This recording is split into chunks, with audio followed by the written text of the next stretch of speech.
And the former president visited Chicago many times before, during, and after his presidency. Our Darius Johnson dug through the CBS Chicago archives, finding many stories about Carter in the control room.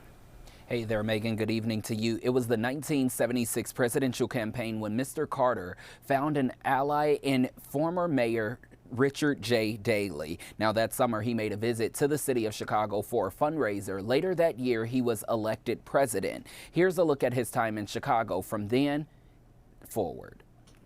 It was November 2nd, 1978, when the 39th President Jimmy Carter visited Chicago to campaign for United States Rep. Abner Mikva at Niles East High School in Skokie. It would be a devastating blow and a tragedy for the 10th District of Michigan, of Illinois, for the state of Illinois, and for the United States if Abner Mikva is defeated. He didn't leave Niles East without making one final plea to those in the crowd to support him as he supports Mikva. During that same visit, he met with former Mayor Michael Bilandic.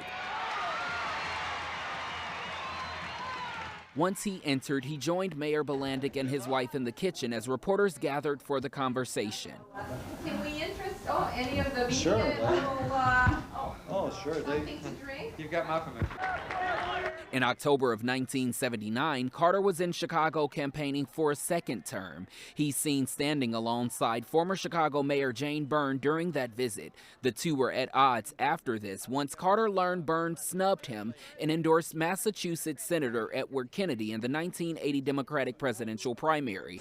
We need 150 feet. In July of 1986, after his presidency, Carter and his wife Rosalind of 77 years got their hands dirty, returning to Chicago this time with Habitat for Humanity. The two joined hundreds of volunteers building a 4-unit townhome at the corner of Maypole and Kildare in West Garfield Park. Habitat construction is going on in 140 communities in this country and in 16 foreign nations in many communities. But here we're building 4 homes for poor people in need in partnership with them. And local and former politicians have all started to share their condolences and messages about Carter. Chicago Mayor Darius Johnson posted on X, formerly known as Twitter, earlier this evening, saying in part, his legacy of love and his service to God and country are admirable beyond measure, while also calling Carter a personal inspiration. In the control room tonight, I'm Darius Johnson, CBS News Chicago. Megan, back to you. Thanks so much, Darius.